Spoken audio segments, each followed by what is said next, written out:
DNK analizu, ako pričamo u ovom našem forenzičkom smislu, potrebno je imati određene tragove sa lica mesta, biološke tragove, dakle nešto što svaki pojedinac boravkom u određenom prostoru ili kontaktom sa nekim predmetom ostavlja na tom predmetu ili u tom ambijentu, a za pronalaženje tih tragova su zaduženi forenzičari koji vrše uviđaj.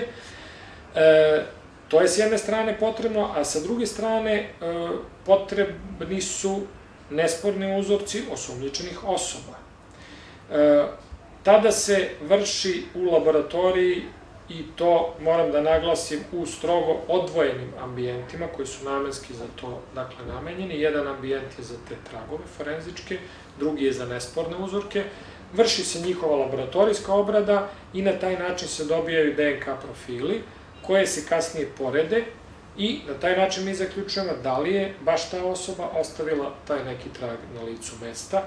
Koliko vremena je potrebno za jedno veštačenje koje je kompleksno, potrebno je dosta vremena. Kad kažem dosta vremena, to je barem nekoliko dana, pa i više, iz razloga što tu ima više tragova, nekad neka veštačenja treba ponoviti, uporediti i tako dalje.